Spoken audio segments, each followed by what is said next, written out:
From the city of brotherly love, this is Shark Bite Biz with David Strausser. Did it again. You just arrived to the season 5 debut of Shark Bite Biz. I'm your rock star wannabe host, David Strausser. This is your place to learn how to grow a business during complete global chaos. Today, about finances. First, some housekeeping though. Please remember that we'll be doing Shark Bite Biz Live, a live stream on July 25th at 6 p.m. Eastern Time. The link will be down below. It's on YouTube. Please hit that little notification bell to be reminded when we kick off the show. You're going to love it. This is going to be a special live stream episode, and we'll discuss the current business news of the day. As we get closer, we're starting to pick out some topics now, and I'm going to have a special co-host and previous Shark Bite Biz guest, Odetta Pine of G7 Tech Services. Also, please don't forget, support the channel. If you love what we do as much as I do, please go to deadhousecoffee.com. And remember, that's a place where you can get the freshest coffee on earth that is roasted, sealed, and shipped to your doorstep, fresh without any delay. Best yet, use code SHARK. You'll get 20% off your order, and we'll get the proceeds to keep doing all this cool stuff that we're doing here. Now, let's get back to today's show. We're going to be talking about wealth and finances, something that with inflation at over 9% right now in the U.S. is a topic that is hitting all of us hard right now. It doesn't matter how much you make, it is hurting you, whether it's food, whether it's groceries, whether it's gas. So we're going to be talking about all that stuff. So who do we have today? None other than Jackson Millan. Jackson has worked to shift control back into the hands of the people when it comes to working towards achieving financial freedom, helping 6- and 7-figure service businesses. Jackson co-founded Aureus Financial, a wealth coaching and strategic advice business serving service businesses around the world, which now does over $5 million with 30 staff and over 800 clients globally. Jackson is an international best-selling author in 8 countries and has personally coached over 1,000 clients to build over $1.5 billion in combined wealth and aims to change the lives of thousands more in the years ahead. So, hey, without further ado, let's bring Jackson right on in here. Business strategy. Jackson, welcome to Shark Bite Biz. You, my friend, you just became Shark Bait.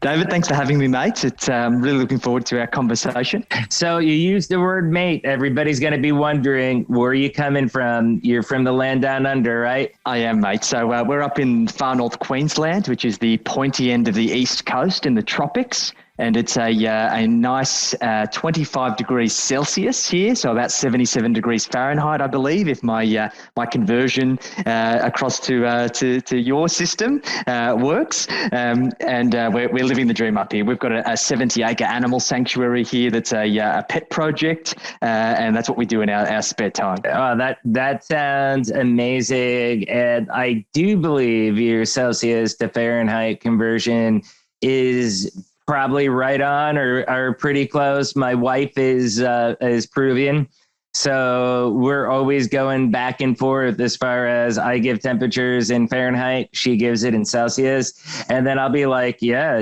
they're saying it's going to be 27 degrees. She's like, what are you talking about?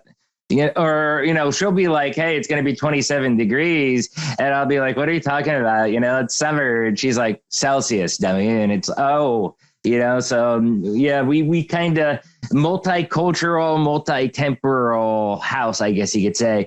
But anyways, we have a tradition on the show. Very first question we ask everybody, let's just establish some boundaries. Who are you? Where do you come from? I mean, you already said Australia, but tell us your business background. What do you do for a living? How'd you get there? Basically, in a nutshell, and this is a loaded question, but in a nutshell, tell us what makes Jackson Jackson. Yes, so I'm Jackson Millan. I'm also known as the Wealth Mentor. I've been in the wealth and business strategy space for over 15 years now. And I got started in this space because of my parents. My parents were very hard workers. They were business owners. My mum was a hairdresser. And my dad was a tradesperson. He worked in a lot of different home services spaces. And they worked really hard. They worked 16-hour days for as long as I could remember. And they always said to me as a kid, Jackson, like, if you want to be successful in this world, you need to work hard for it. And work hard they did. But I remember as a kid realizing very early on that there was something wrong with what they were telling me, because they were working incredibly hard, but never had much to show for it. It was always hand to mouth. There was always enough to get by. We didn't go without anything, but there was no excess or surplus of means. And I very quickly discovered that they were working for money as opposed to money working for them. So when I left school, I started training to become a financial advisor because I wanted to help people like my parents. And I very quickly became disheartened because I realized that the industry really wanted to serve two types of people. They wanted to serve wealthy people and make them wealthier, and they wanted to sell commission-based products to people like my parents who didn't need them. And I hated it. And I nearly hung up my hat. But as I was kind of exiting the door, I asked myself a question. I said, Jackson, if I was going to do this differently, the way that I thought it should be done, how would I do it? And I'd been the term financial advisor. I created the term wealth coach. And I designed a system that we call the Wealth Mastery Machine that is all about teaching business owners and entrepreneurs about the language of money, helping them create a financial roadmap so they've got complete clarity around what financial freedom means and how to get there, and show them exactly how they maximize their business profits and systematically build personal wealth. And over the better part of the last decade, we've helped our clients build over $1.5 billion in combined wealth. We've created a $6 million business for ourselves in the process, and I've been able to create financial freedom at 33. Wow. That is an incredible story and journey. You know, congratulations on having financial freedom at 33. I'm 39. And I'm scratching at the surface, but still trying to fight for our own financial, freedom. One of the things that kind of struck me there is you hit two chords with your personal story. One is that, your parents taught you from a young age, you work hard and, you reap the rewards of working hard. So today's culture, I kind of feel, I don't know if maybe this is an American thing. I don't know if it's like this down in Australia. So this could be, or maybe it's not a foreign concept to you, but it seems like that message is getting a little bit muddied in today's culture. Would you agree with that? Is it like that down in Australia? Yeah, it's interesting. I think people still work hard. I think it's much easier than it was like in our parents' generation, right? Like think about it this way. Back then you couldn't say, hey, I'm going to go and live in a van and travel around and live the laptop lifestyle. Not only did a laptop not exist, but it just didn't exist. We have so much more freedom of opportunity. And I do believe people do take that for granted. However, I am a big believer that history repeats itself. And I do see the same patterns, behaviors and reactivity that entrepreneurs face today that I observed from my parents when I was just a child. And people wear this hard work as a badge of honor, and it's not right. It's not the hard work that you should be proud of. It is the rewards that you reap as a result of the work that you do that matter. And as the saying goes, revenue is vanity, profit is sanity, but cash is king. And there are so many business owners that are walking on a knife's edge, and they're potentially just a couple of decisions away from going broke and losing everything. And it's not how people should run their lives, run their finances, and run their business. I guess in the famous words of Cuba Gooding Jr., show me the money, right? But, and it brings up another, the other portion of your personal story, you were mentioning like, hey, my parents were working 16-hour days. Again, I don't know how the economic settings are down there in Australia, but I have watched the Australian Shark Tank, so I have a little bit of an idea. But I will say that, being a hairdresser, like with your mother, for an example, that typically, while it's a decent paying job, I mean, I think younger people or single people or people that don't have a lot of financial responsibility can get by on that. I mean, unless you're a hairdresser for somebody like Jennifer Lopez, that's paying you a crap ton of money to do her hair. I mean, that's grueling work doing that day in and day out. And it is usually for little or minimal rewards to where, yeah, you can get by. You may be, even if you're a single mother, for example, you might even be able to raise a kid or two on what you're making on that job. But, you still, especially right now with how inflation is and the price of oil and gas going up, it's a stretch to make ends meet for most people. And look, I think that is the commonly held belief, David, but I couldn't disagree more. And I'll explain to you why, mate. I believe that in this current day and age, in this age of social media and keeping up with the Joneses and the image that is pervaded in the mass market, there's this image that's portrayed of this separation of wealth, of the working class, and then all of these people who are sitting in this cushy 1% lifestyle, who are reaping all of the rewards, not necessarily working very hard for it. And this is a self-limiting belief that holds so many small business owners back. Now, I've seen this in my parents. My parents had these beliefs, like, I'm just a hairdresser, I'm just a tradesperson.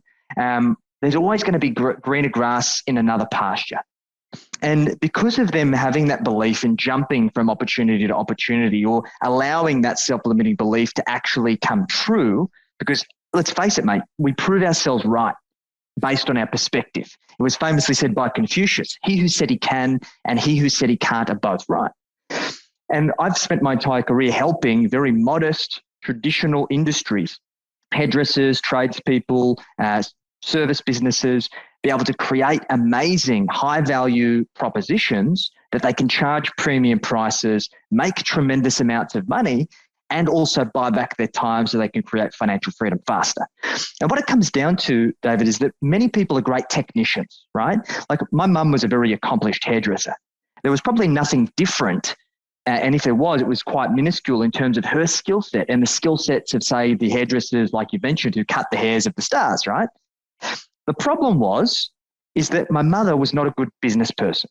She was not a marketer. She was not a financial fiduciary, because she didn't understand those skills. She went to technical college to learn her trade, but then when she got into her own business, just because she thought that she was a good tradesperson, she thought everything else is just going to work itself out. And she ended up becoming the world's best kept secret, which is the vast majority of business owners on this planet. Kind of like this podcast. We're going to change that, David. Don't you worry, mate. We're going to change that. Right. So the fundamental principle here, and the reason why I'm so passionate about money and about finances, is because when we can understand and put ourselves into the driver's seat financially, we can actually dictate the terms and we can drive ourselves to our ideal destination. The issue with most business owners that are good technicians is that they get three things wrong. One, they don't know how to implement what we call platinum positioning. They don't know how to firstly define what it is financial freedom means to them. They don't know how to reverse engineer that into an income target, a profit target, and then their KPIs and metrics in their business.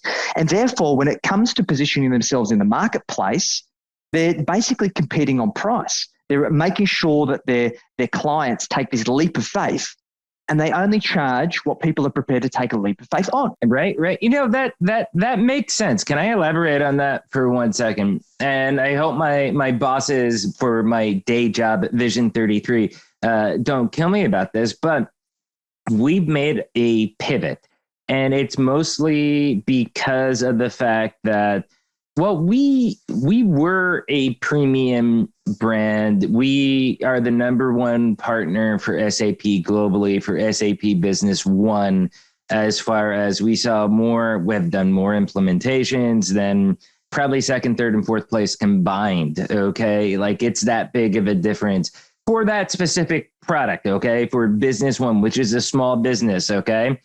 You go further up the ladder and, we're smaller, but even if you look at somebody like Bob Scott, who is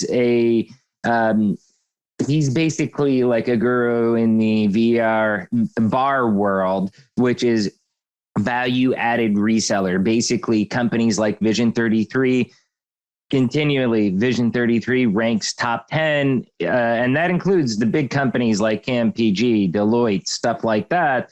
We're number 10 as of last year. That's how large we are. Again, focusing on the small business size. But because of the Great Resignation and how much it is costing us to grow our business because of the increased bloated salaries that we have to pay right now.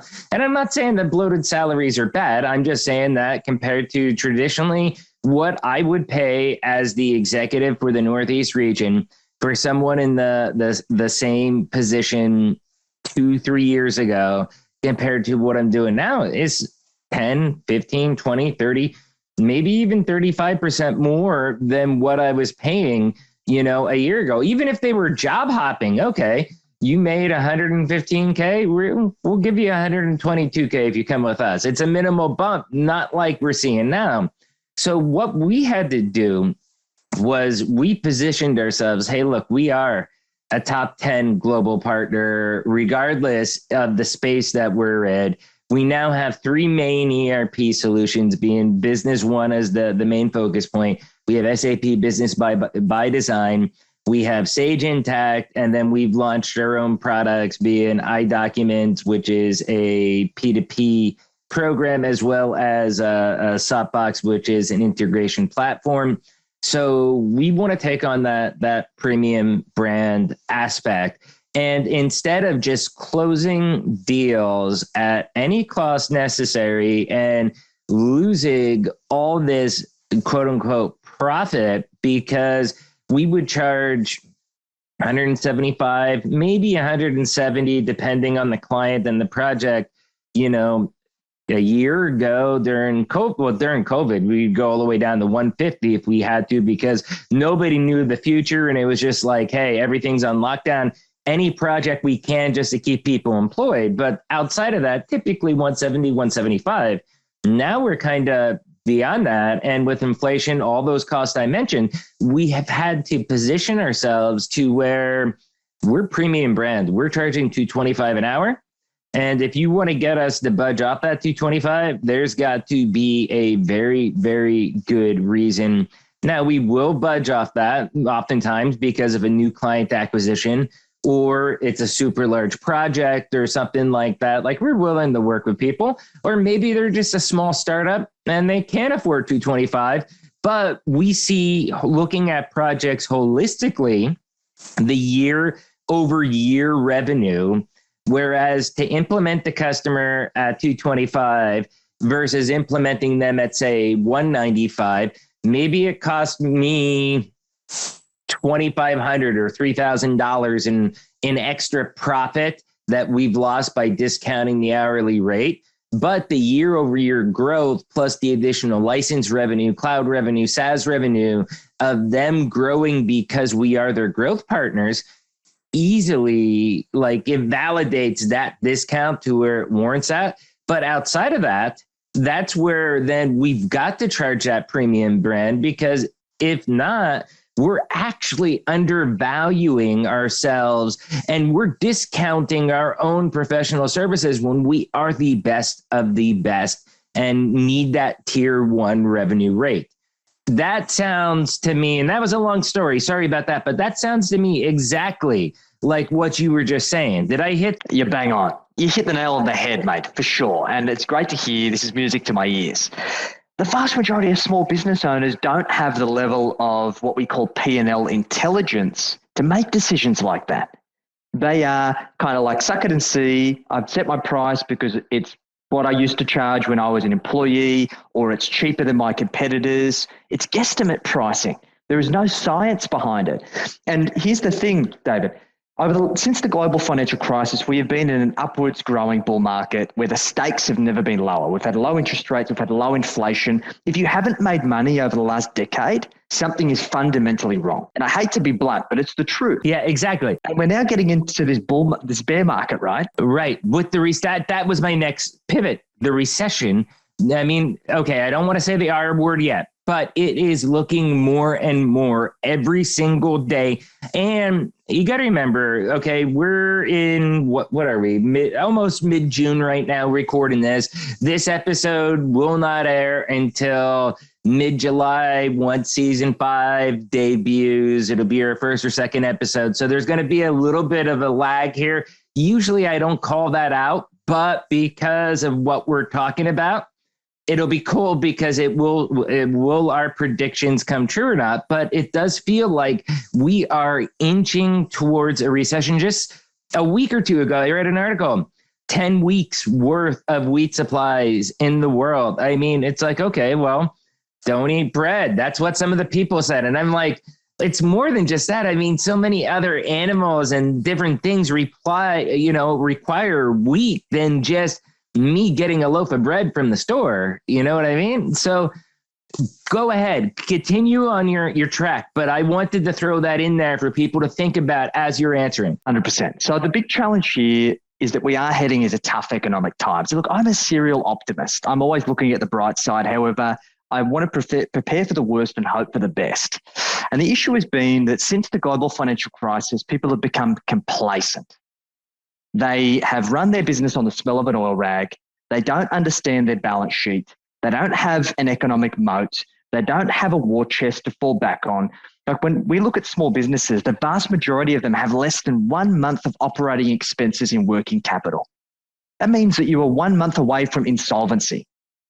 And the issue is, and what I foresee here, is that the economic indicators are pointing towards something similar to the 1970s and 80s, where we suffered from the great stagflation, where we have low or no economic growth. Do you think that we're headed towards the 70s and 80s? I just read an article literally today saying that it looks more and more that, now this is more US-based news, so Australia could be different, but they said that the Fed in the United States has finally got its act together, and we may be looking more, I think they quoted 1994 type crisis compared to the 70s and 80s, because they're finally acting proactively to reduce that risk. They definitely are more proactively managing it, and there are a couple of indicators that are different. However, what we've got to realize is that when we look at the lesser of two evils being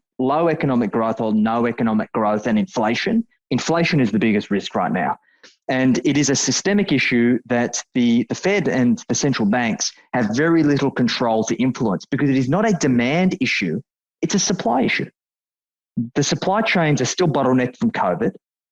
There is no sight of that being resolved. You've only got to go into Google image search and search GPS locations for ships globally, and it looks like it's crazy. It looks like if you're looking down on a city of all of the lights that are everywhere, there's just ships absolutely everywhere, and they're all bottlenecked. The second thing is the geopolitical uncertainty out of Ukraine. And they're also sitting at ports yet. I mean, is that still the case that, like, for example, we had a few months ago, Lisa Anderson, good friend of mine. She is a renowned manufacturing and logistics expert globally. And we were talking about how at like the port of Los Angeles, she's out of LA, like ships are just sitting there. They can't get into the port. Things are that bad. And once I sent the tweet out, like I couldn't believe how many people I'm not going to get into the politics of it, but it is one side that was very partisan, like, oh, where are you seeing empty store shelves? Like where, and I'm like, well,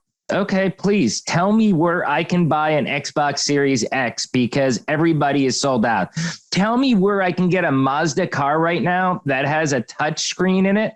They've stopped, from my understanding, they've stopped manufacturing cars with touch screens. They say because of safety reasons, but the truth is they couldn't get the chips to be able to produce it. So they altogether pulled out of producing on at least a lot of their models, touchscreens in Mazdas in the US. So, I mean, it's a real issue. It is a real issue. And look, here's the thing, right? I want to bring this back to things we can control, because I don't want to be a conspiracy theorist here of shifting the blame to external factors. I'm a big believer that you need to understand the things that you can't control and focus on the things that you can. You've already got this show shadow banned, so we're good. Yeah, we're going to have secret agents coming for us, David. So we've got to be careful. Look twice when you go around Black the corner. helicopters and everything. I can hear them now. So the big thing here is, and let's talk about the Xbox, right? When smart businesses have understood this supply issue and they've used it to level up their positioning, right? Now, this is a strategy that's been done by the elite watchmakers for decades, okay? Now, for example, if you want to buy a Patek Philippe, which is arguably the best watch in the world, they make you buy a lower end Calatrava and go on a waiting list in order to get one of their high level watches, and you need to show enough interest, spend enough money with them for them to even consider for you to buy one of their watches. Now, the benefit of this is that they don't need to hold inventory. They build on demand, and they've created a market of scarce supply, which in turn, people want what they can't have, so then demand goes up. Now, PlayStation and Xbox have both implemented this strategy. But they've done that with their previous releases. I would say this release, though, what we're seeing right now is different than the past, because they did scarce releases to create buzz, to create demand in the past. What we're seeing right now is different. They can't get enough chips produced. They can't. I mean, you have like China that's almost on full lockdown in cities for COVID as we speak, that produces chips. You know, it's crazy. But what I guarantee will happen, David, is that they won't release them in an abundant supply. They will continue to use the scarcity because it's actually making them more money. Because the last thing that you want as being a business is have dead stock or inventory sitting on your balance sheet that is a liability for your business. So as a small business owner, there are really a number of things that you need to focus on, because you can't be walking on a knife's edge. And we've got to realize that the dirty R word, recession, is the biggest wealth separation event that any business owner will go through. And you will either coast and ride the wave to the shore, and it will catapult you to achieving financial freedom and beyond, or it will absolutely decimate you and potentially have you hit the red reset button. Now, which side of that wave that you were on? I'm grateful with Vision 33. All those topics you hit, like war chest, all that stuff, totally safe. I mean, I guess I'm lucky because I work for a company that works as a growth partner with other businesses. So we eat the food that we sell, as far as having those insights, the business intelligence, the KPIs. We know everything down to, not always perfect. Sometimes it's like, the portal showing that I have 17 sales, but I actually only have 3. Now, I don't complain about that because I prefer show I have 17, but in the back of my head, I know I only have 3. But, you get a quirk every now and then. But I mean, we've been lucky that we're able to be proactive with that. But that is the exception to the rule. Correct. Most business owners are flying blind, and now is the time that they need to sort their shit out, to be fair. Okay. So let's talk through how they do it. In a growth market, everyone is focusing on pulling one lever in their business, which is more volume. I need more clients. I need more leads, and I need to grow my top line revenue.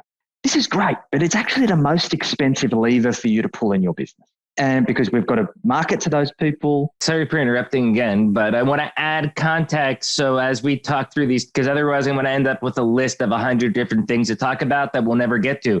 So we'll make this conversational if you don't mind. But as you hit these topics, so if you look at that, okay, us, again, using Vision 33 is a perfect example. Our thing is like, hey, we see things tightening. We have increased cost. Everything that it's taken us longer to fill positions, which means if I can't fill a position for a billable asset, that means that's work that's contracted that we're not able to bill on and get paid on. It's uncollectible revenue for us for the time being. So what we feel is the best way out of this is to sell our way out with the premium brand, with the higher price, stuff like that. It's sell, sell, sell, sell, sell. In fact, like even me running my region, they're like, hey, David, you know what? You have a director of professional services that reports to you. Guess what? All escalations are now officially off your table. She's the director. She'll figure them out. And you need to be 100% dedicated to sales, because the big, you got to remember, our industry, there's two components. There's a perpetual base where it's like you're going to buy software. So maybe it's $100,000 worth of software, or maybe you're doing SaaS and cloud where you're doing a monthly payment on them. Either way, it's instant gratification, more money on the books. And that's where we feel that helps us build a even bigger war chest to go out and get the talent that we need. Even if it's more than what we want to pay, it allows us to get the people in so that we can get those billable hours done, serve our clients, and ultimately, because we are a growth partner, us helping, implementing the systems and helping them grow lean, clean, money-making machine will allow them then to buy more stuff off us in the future. That's how we look at things in the full picture. So how does that play into what you're saying right now? It definitely does, but you guys have all of your other stuff together, right? And the big problem that I see for the vast majority of small business owners is that they have addressed just that one lever without understanding everything else. And it's great to grow your business, but you want to do it profitably. There's no point taking on clients that keep you busy that is not making you profit and isn't filling the war chest. I've been told to fire clients. I mean, straight out, they're like, if like we have a profitability KPI, we have one customer that is a major pain in the Kahoot. And it's like, wow, year to date, we've actually lost $9,000 with time invested into this client. So it's like, okay, we're finishing up this deliverable. They've already told us that they're going to shop this once they get their deliverable, their blueprint. So it's like, okay, shop, please find someone else. In fact, I even gave them a list of other people that can help them out. We want them gone because it's sucking resources from us and our region to lose money on. 100%. That's just not worthwhile. That's not good business in this day and age. That leads us to the second thing, which we've already alluded on, which is price. Now, we did a study across thousands of businesses at various different cost to serve models to be able to work out that if for an increase in price, how many less clients could you work with to make the same amount of money? Now, let me give you an example. In your business, if you have a 50% gross profit margin, so 50% gross profit margin, let's assume that your materials and your subcontractors or your frontline staff to deliver on that are 50%. If you increase your price by 10%, you could work with 17% less clients and make the same money. That's totally great. I think one of the big things that companies are missing. We've had a lot of experts on this show, and one of the trending themes that we hear is exactly what you're saying as far as, business owners are usually great at something, okay, whether it's cutting hair, whatever, but they're not necessarily business experts in running the whole business, marketing, whatever it may be. And what business owners need to do is get themselves out of the granular, day-to-day work and actually invest in hiring people around them that can drive those tasks. So that way the business owner is able to monitor, course correct, and help drive more revenue via more ideas, new products, wherever the business owner adds more value once you have those experts around you. And it sounds like pretty much that's essentially what you're hinting towards. Yeah, we need to have this level of intelligence. And look, the big problem is that most business owners abdicate this responsibility. They expect their accountant or their CPA to do this stuff for them. They expect their financial advisor to do this for them. You can't abdicate responsibility until you have some level of understanding yourself. Because let's face it, nobody is going to love and care for your money as much as you do.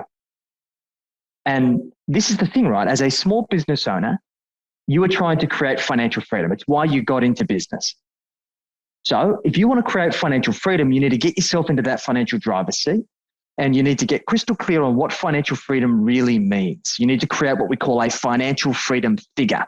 How much wealth do you need for you to be able to have choice over what you choose to do with your time? Most entrepreneurs are never going to retire because they'd be bored to death, right? But they want to have the choice. They don't want to be hamstrung. We've had someone on this show that actually doing yard work. You know, he's like, my dad's like, hey, I forget if he was 16 or 17. He's like, you got to go start cutting grass and making money. And all of a sudden, like 20 years later, he's doing it across like 7 different states and sold the business for $20 million that he got himself. And he's like, there's only so many margaritas that you can drink on the beach before you're bored and you've seen every beach around the world and you need something else to do, because he's a younger guy. I mean, he was probably in his 40s. So now he's got a brand new startup, a tech startup that's still in the same industry, but he's back working again, exactly because of what you said. 100%. So once we get clear on that number, we reverse engineer it and we work out, okay, what do you need to earn in personal income to allow you to live an amazing lifestyle and work towards financial freedom? Because there's so many people that are trying to shrink themselves wealthy, and I want to have my cake and eat it too. And so does every other business owner. So we need to work out what do we need to do so we can do things without compromise. And then we need to work out what the business needs to produce in profit to allow it to have enough surplus to be able to build the war chest, to be able to pursue growth, to be able to acquire other businesses and pay you what you need. How many months is a healthy war chest? Prior to where we were right now, I'd be saying at a minimum it's 3 months, but I believe 6 months is the new 3 months and 3 months is the new 0 months, right? Because look, honestly, I think we're going to have a tough 2 to 3 years. And for that reason, you can't afford to have anything less than 3 to 6 months in operating expenses. And we literally probably just went through the biggest, I know this is one of those political talking points that you see all over the news and stuff, but I truly believe this with my heart. And I don't think this is political. I think it's business. I think that we have just had one of the largest transfer wealths in the history of not just the US, but the world. I mean, big tech, companies like Walmart, you know, those major corporations that were allowed to operate, whereas a small bodega had to close down. You know, for some reason you can't get, sick at Walmart, but you can get sick at the bodega. We just had the largest transfer of wealth ever. And it's hard for small to mid-sized businesses out there. It really is. And this is why we need to play catch up now. And then this allows us to work out what the business needs to do, and then allows us to have our KPI. So imagine this, Dave, that we can connect all of the things that are intrinsically important to you, all of your goals, dreams, and aspirations. And we can connect that to the activity that you do each and every single day in your business. How much more motivated are you to keep the flame alive, to go do the work and to stick the course? And that's another thing too. I think a lot of people, there's a taboo around talking about money. Like, how much money do you really want, Or for example, I grew up in the age where, and you did probably too, that if you were looking for a sales job, you would probably be asked during the interview, okay, what motivates you? And if you say money, most HR or most recruiters would look down upon you. And it's like, dude, I'm going into a sales job that pays commission. Money drives me. I mean, if I'm not motivated by money, then maybe I should not be working in sales. Maybe I should not be working for your organization then. And, it's one of those things that even to this day, for me, what motivates me, what drives me, it's money. How much money can I make? I want to provide for my family. I want financial freedom. Most people do. It should not be a taboo to talk about that. It's crazy that it comes from our parents, right? I come from, my dad was from South America. He was very traditional values. And even he told me as a kid, he's like, don't tell anybody. He was from Chile. He was from Santiago in Chile. I told you my wife's Peruvian. Yeah, so you understand. he survived a fascist uprising in the 70s, and he fled to Australia as a political refugee. And he had a lot of just traditional values. And he said to me, Jackson, don't tell anybody about your goals because they'll put curses on you. And we're all told these things by our parents. Keep it to yourself. In Australia, we call it don't be a tall poppy. Don't be the tallest poppy in the field where you brag about what you've got. And what that means, mate, is that these experiences have power over us. And it's a double-edged sword. You either don't want to claim your success. I agree. It depends on the values that you do it with. But people don't want to talk about what they've got because they don't want to come across as if they're bragging, but they also don't want to be the lame duck that's falling behind. And let me share this with you right now, because I tell my clients about declaring their position publicly as soon as they possibly can. I was on the verge of bankruptcy in my mid-20s. I had a business. My old man was diagnosed with cancer. He was the primary breadwinner. I had to save the family home. So I ended up myself in multi-six figures of bad debt and nearly to a point where it sunk me. And I had the opportunity to declare bankruptcy and wait 7 years for everything to clear itself and start again, but I wouldn't allow myself to be defeated. And I earned my way out of it. And as of today, right now, David, my wealth position is $3.4 million. And I tell you that because I want to show people that you can go from the deepest, darkest depths of financial despair. And if you have the determination, you have the skills, you have the plan, and you're prepared to take action, you can change your trajectory incredibly quickly. Right. No, you definitely can. Now, you said you were 33, right? Yes. I am 39. I just turned 39 in May. And so 6-year difference. Now, you probably classify yourself generationally just as a full-blown millennial, correct? Yes. Okay, so for me, this is a big contentious point with my boss, who's the generation above us. But I tell him, no, I'm not a millennial. I'm actually a zennial. And I think that there is a huge difference in that, because I'm an old millennial, as he calls me.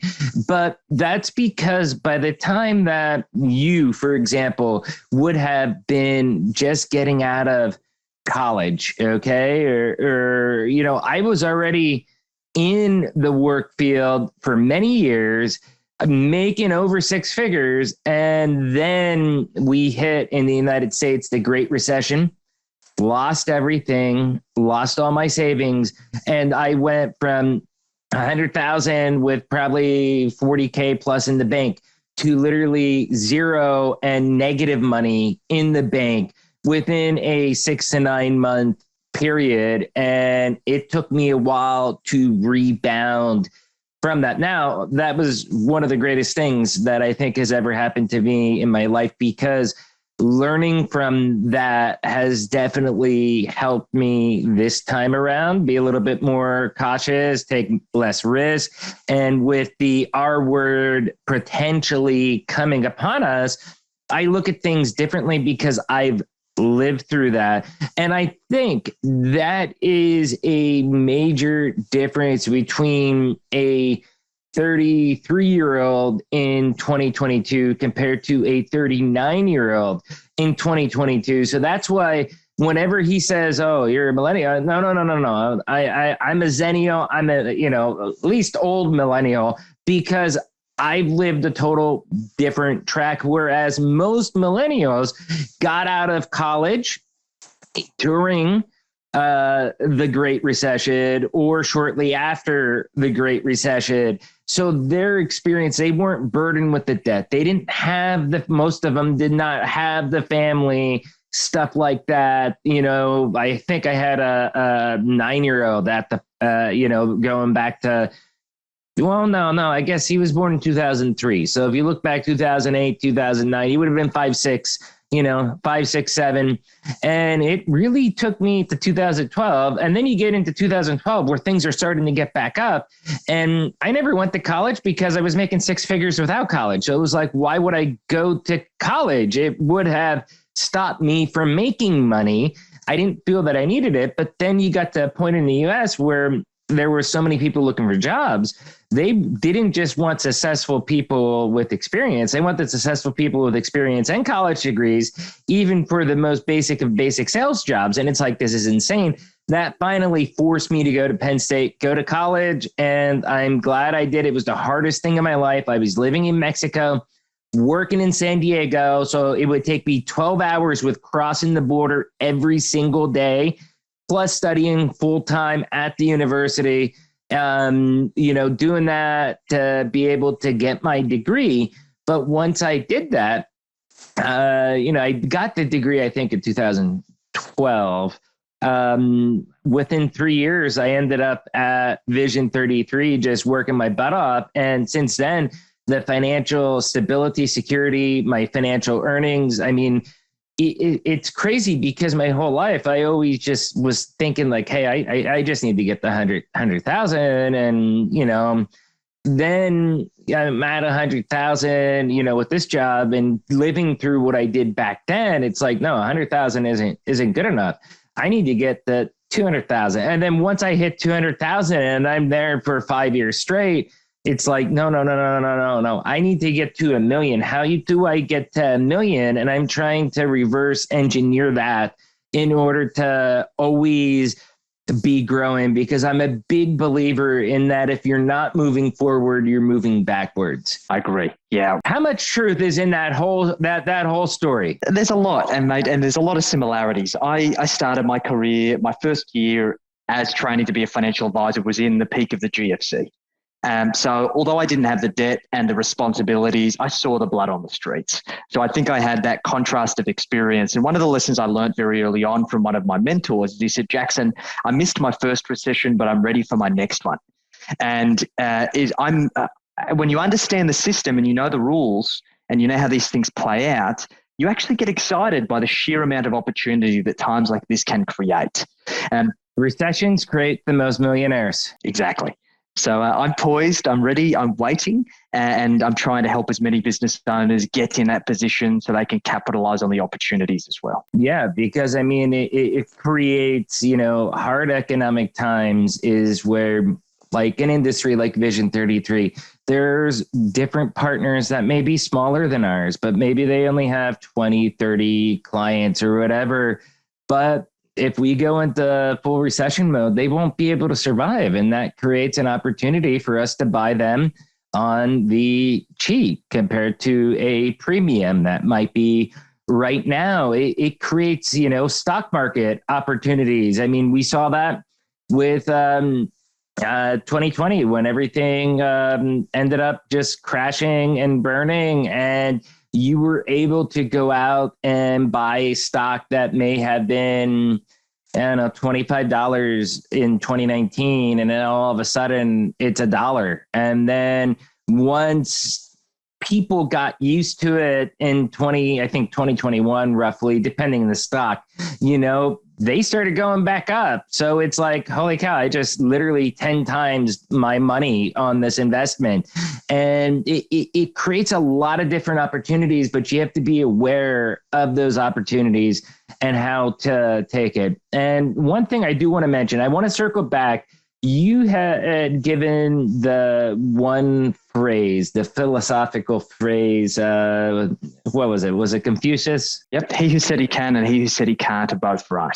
Right. I had a mentor that always told me, and this was pre-Great Recession, but he told me to, and he's going to be coming on this show very shortly as well too.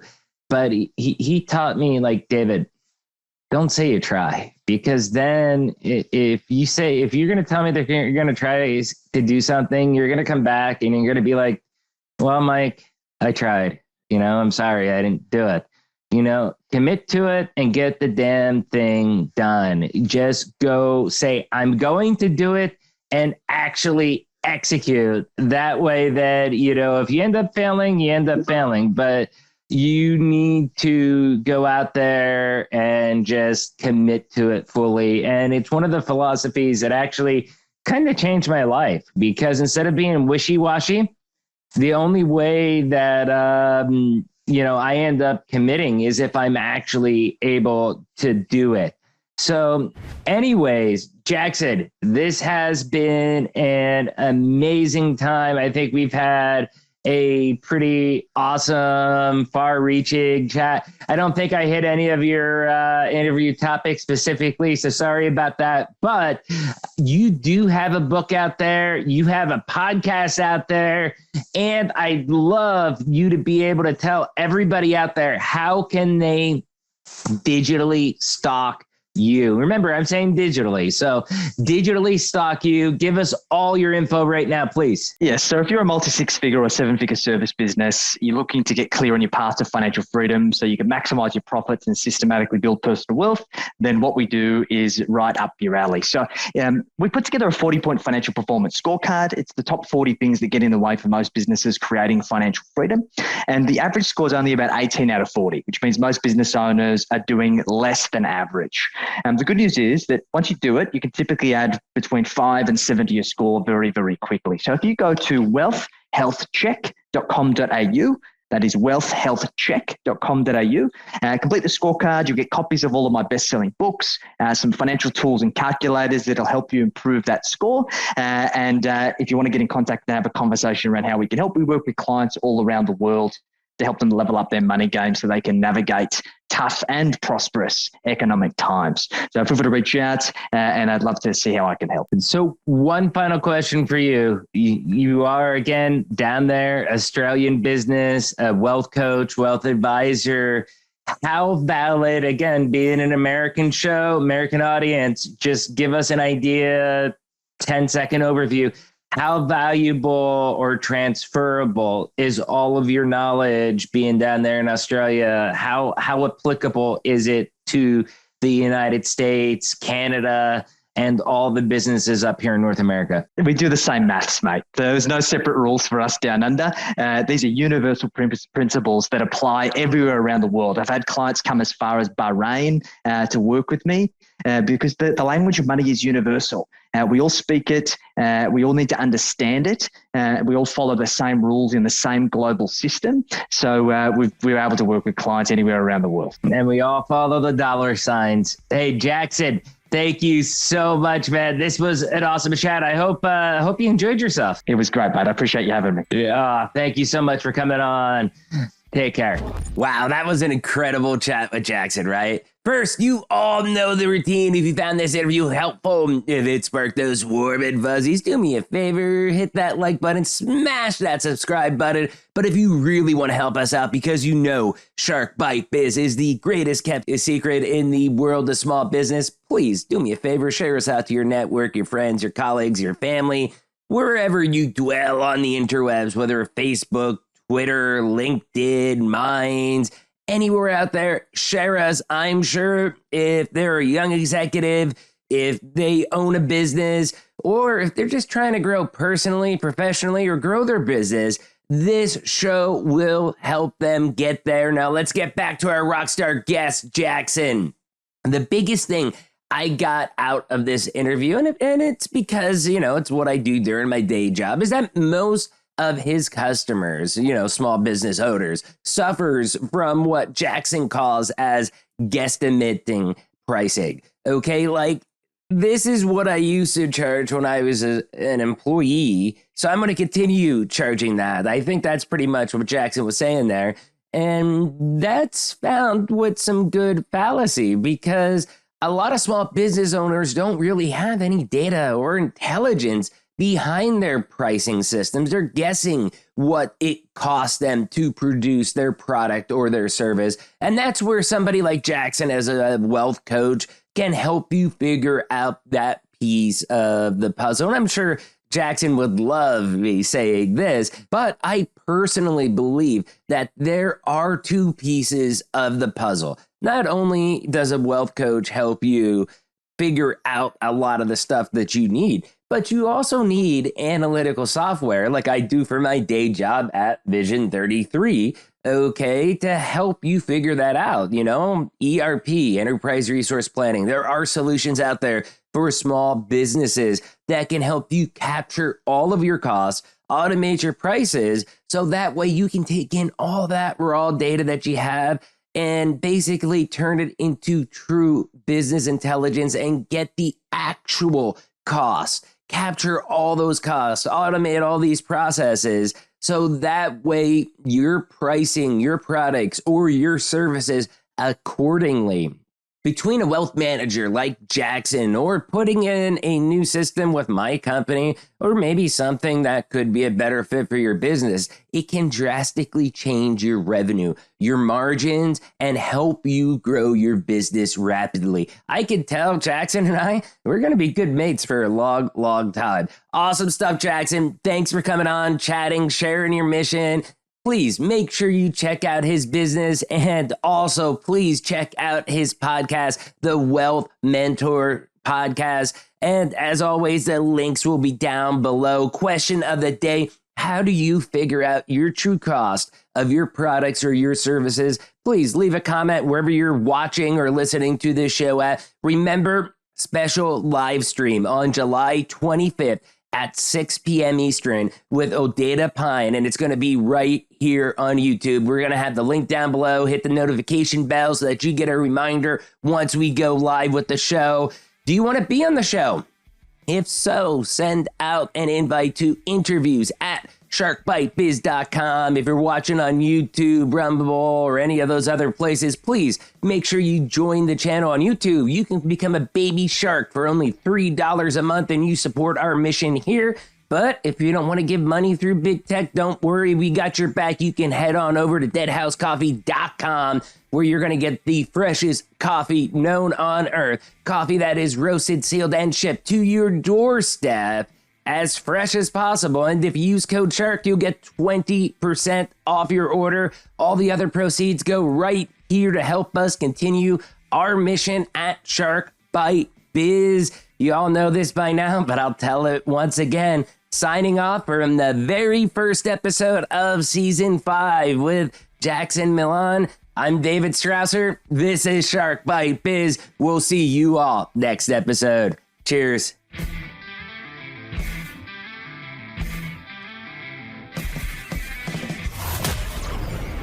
Thank you for listening to Shark Bite Biz. We hope you got some insightful info from this podcast. Be sure to subscribe to us through your favorite podcast app and visit us on the web at www.sharkbitebiz.com. How has business changed for you in the 20s? Email us at podcast@sharkbitebiz.com so you can join us and share your story.